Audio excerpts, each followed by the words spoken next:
നമസ്കാരം, പ്രവാസി മലയാളിയിലേക്ക് ഏവർക്കും സ്വാഗതം. അങ്ങനെ പ്രവാസ ലോകത്തെ വീണ്ടും പിടിച്ചുലച്ചുകൊണ്ട് ഭീതി പടർത്തി തീപിടുത്തമുണ്ടായിരിക്കുകയാണ്. മുൻപ് സൗദിയിൽ നടന്ന തീപിടുത്തത്തിൽ ഒത്തിരിയേറെ പേർ വെന്തുമരിച്ചിരുന്നുവെങ്കിലും ഈ തീപിടുത്തത്തിൽ ആളപായം ഇല്ലെന്നാണ് ലഭ്യമാകുന്ന വിവരം. എന്നിരുന്നാൽ തന്നെയും ആശങ്കയോടെയാണ് ഈ തീപിടുത്തത്തെ പ്രവാസി മലയാളികൾ കാണുന്നത് തന്നെ. വാർത്തയിലേക്ക്.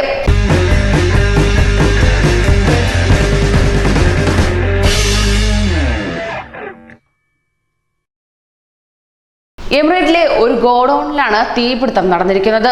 ഉമ്മു ഷാബ് വ്യവസായ മേഖലയിലെ സാധന സൂക്ഷിപ്പ് ശാഖയിൽ വ്യാഴാഴ്ച പുലർച്ചെയാണ് തീപിടുത്തമുണ്ടായതെന്നാണ് പുറത്തേക്ക് വരുന്ന വിവരം. കറുത്ത പുകയോടെ പടർന്നു പിടിച്ച തീ പരിസരങ്ങളിൽ ഭീതി പടർത്തിയിരുന്നു. അഗ്നിശമന വിഭാഗം ഉടൻ സ്ഥലത്തെത്തി തീ അണയ്ക്കുവാൻ ശ്രമം നടത്തിയിരുന്നു. ഗോഡൌണിന്റെ തൊട്ടടുത്തായി താമസിച്ചിരുന്ന 90 ആളുകളെ അടിയന്തരമായി തന്നെ ഒഴിപ്പിച്ചത് വലിയ ആളപായങ്ങൾക്കൊന്നും ഇടവരുത്തിയില്ല. അങ്ങനെ ആളപായം റിപ്പോർട്ട് ചെയ്തിട്ടുമില്ല. സമീപത്തെ മറ്റു കെട്ടിടങ്ങളിലേക്ക് തീ പടരാതെ സുരക്ഷാ ഉദ്യോഗസ്ഥർ സുരക്ഷാ കവചമൊരുക്കിയായിരുന്നു കൂടുതൽ രക്ഷാപ്രവർത്തനം നടത്തിയിരുന്നത്. ഉമ്മുൽ ഖുവൈനിലെയും അജ്മാനിലെയും സിവിൽ ഡിഫൻസ് വിഭാഗങ്ങൾ ഒരുമിച്ചാണ് തീ അണച്ചത് തന്നെ.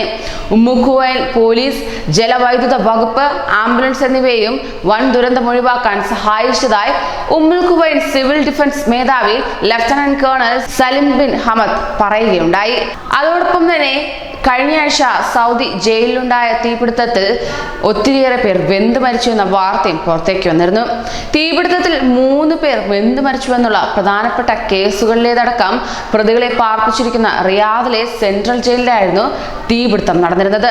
അന്തേവാസികൾ 3 പേർ മരണപ്പെടുകയും 21 പേർക്ക് പരിക്കേൽക്കുകയും ചെയ്തു. സൗദി അറേബ്യൻ തലസ്ഥാന നഗരങ്ങളിലെ സെൻട്രൽ ഡിസ്ട്രിക്റ്റായ മലസിൽ സ്ഥിതി ചെയ്യുന്ന ജയിലിൽ വ്യാഴാഴ്ച പുലർച്ചെയാണ് അഗ്നിബാധയുണ്ടായതായി വാർത്ത പുറത്തേക്ക് വന്നത്.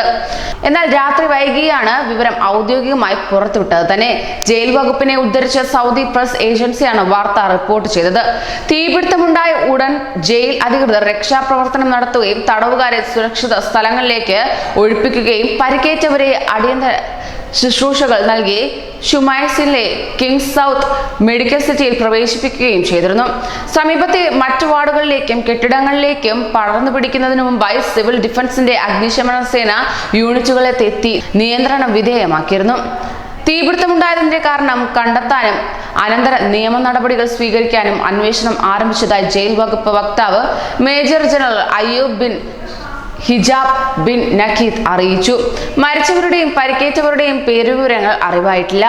ചാരായ നിർമ്മാണവും വിൽപ്പനയും മുതൽ മോഷണവും കൊലപാതകവും വരെയുള്ള എല്ലാത്തരം ക്രിമിനൽ കേസുകളിലെയും പ്രതികളെ വിചാരണ തടവുകാരായും ശിക്ഷാവിധിക്ക് ശേഷം തടവ് ശിക്ഷ അനുഭവിക്കുന്നവരായും പാർപ്പിക്കുന്ന രാജ്യത്തെ ഏറ്റവും പ്രധാനപ്പെട്ട ജയിലുകളിൽ ഒന്നാണ് മലസിലേത്.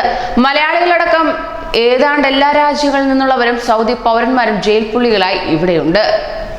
കൂടുതൽ പ്രവാസി വാർത്തകൾക്കായി ഈ ചാനൽ സബ്സ്ക്രൈബ് ചെയ്യൂ.